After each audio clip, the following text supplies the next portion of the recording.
Today we're going to be looking at that swinging little rockabilly solo in the key of A. We're going to be starting at the 5th fret here.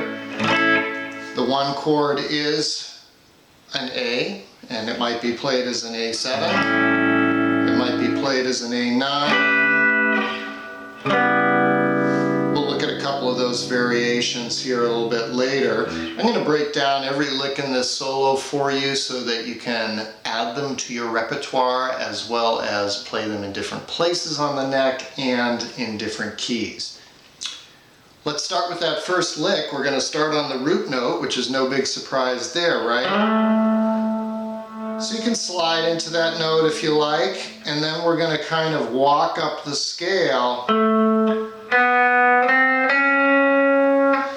So 4th string, 7th fret, and then 3rd string, 4, 5, 6, and what we've got there is the root, the 2nd, which is part of the major pentatonic, the minor 3rd, which is part of the minor pentatonic, and then the major 3rd, which is part of the major pentatonic.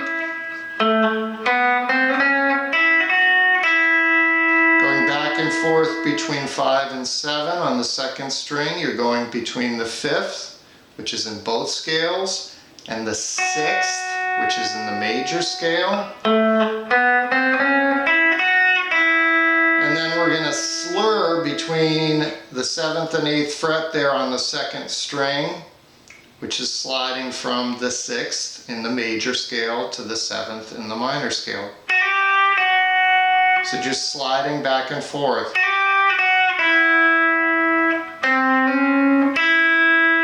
And then that piece of the lick, super common in all these genres. Again, hammering on from the minor 3rd to the major 3rd, 5th fret to 6th fret, there on the 3rd string. And then hitting the 5 note, again the E, 5th fret, 2nd string. So far again. This is all over the 1, over the A chord.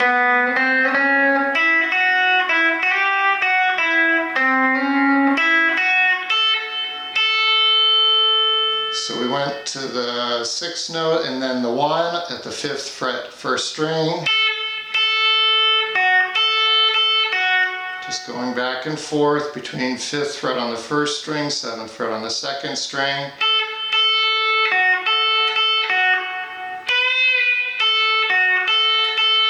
So I bent that note just a tiny wiggle, just a tiny on that 7th fret, 1st string. That's the 2. Again, it's that same relationship there between the B and the C notes that we did on the 3rd string. So that's all over the 1.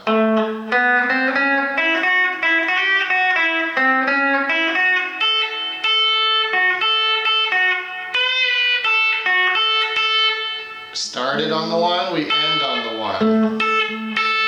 It all makes sense. So we're blending major and minor in 3 different places, here, here, and here. Okay, that's all over the A. Chord shifts to the 4 chord, which would be a D, D7, D9.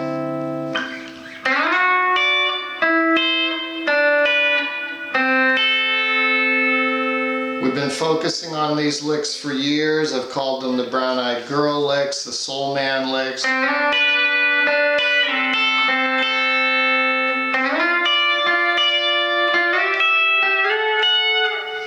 Check out my soul man lesson.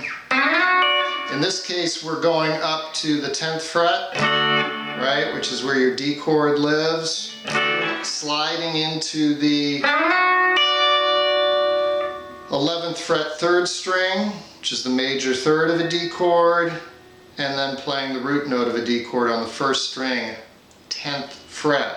Move it all down 2 frets. Move it down 2 more frets. This time you're playing them on the same fret. You're at the 7th fret, 1st and 3rd strings, and then 5th fret, 1st and 3rd strings. So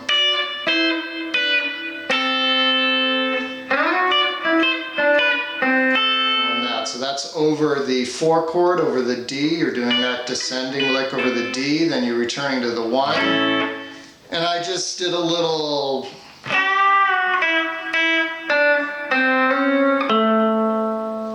same kind of notes we used over the 1 the first time. Again, I'm taking the 6th there at the 7th fret, 2nd string. I'm bending it up just a hair to blend it, to muddle it a little bit there with the 7th note. And I did a little rake.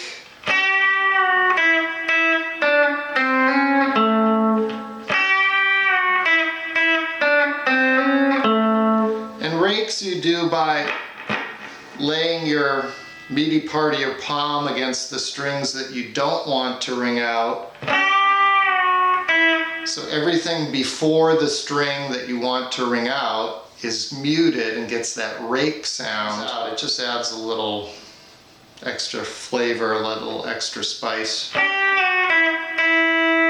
So 7, 5, 7, 5, 6, 7. So we went from the 6, bent it up a little bit, to the 5, to the 4, and then minor 3rd, major 3rd, 1. Alright, we're coming to the E chord, which is our 5. It should be an E9 or an E7. Those 7th chords I'm playing are just your C7 from the first position moved up, right? C7, D7, E7. And this is probably the coolest lick in the solo, in my opinion, because it reinforces the last thing we did in the last couple of lessons that were called "This chord lick will unlock your fretboard." And what I was showing you in those lessons was the relationship between the relative minor in a key and the 6th chords. So basically what we've got here, remember we're over an E now at this point, so what we want is an E6, right? 6 chords, super popular in rockabilly.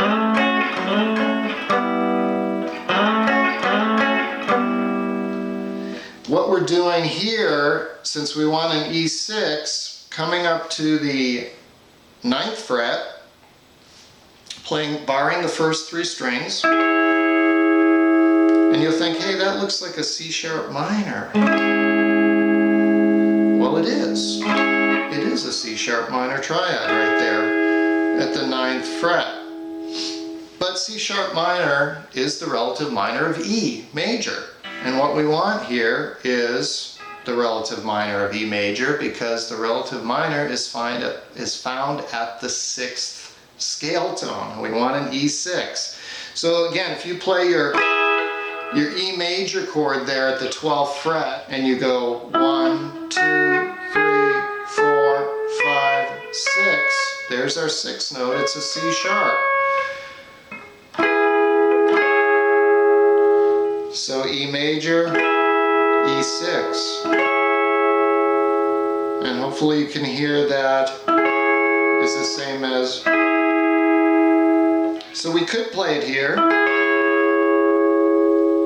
but since we're down here more, it's easier to access it here. And what I did was I slid into it. I walked down 2 and then back up and back down. So, and then punctuate it sort of sliding into it. So that's all over the E, or if your chord progression goes E to D, you can do that same thing, because you've got the D6 right there. So that's over the E or the E to D depending on your chord progression, and then we're back to the 1 for the turnaround. The 1 is an A chord, so where's the turnaround going to start? It's going to start on an A note. 10th fret, 2nd string. That's our box that's from our D shape of an A chord, right? That's going to be the box we're using here.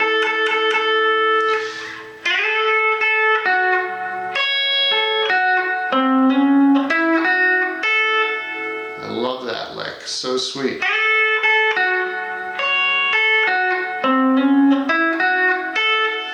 So it has a nice little arpeggio in there of an A6 chord. So start on the A note,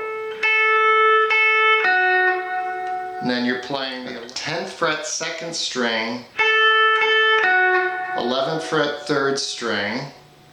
So you've got the A note and an F sharp note, which is the 6th in the key of A. It's the relative minor, F sharp minor. And there's our little A6 triad, or 3 notes from an A6 chord, I should say. C sharp, major 3rd in an A chord, root note, and the 6th. It would be the same as playing. Hopefully you can hear that's all the same, right? A, C sharp, F sharp, A, C sharp, F sharp, A, C sharp, F sharp. It's just inverted there. So, and then we're going 10 to 11, hammer on the 4th string, and then 9 to 11 on the 3rd string, and then 10 on the 2nd string. And notice that's the same as what we did down here. And that first part would have been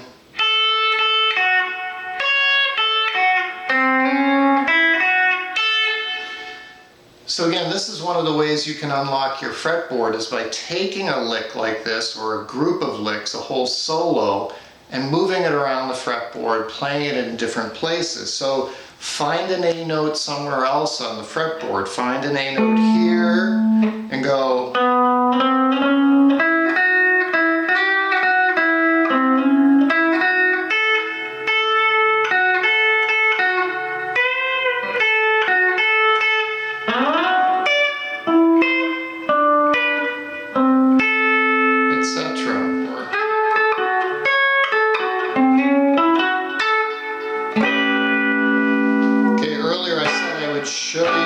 Chords, so you should know the 9th chords. You bar the first 3 frets, in this case at the 12th fret.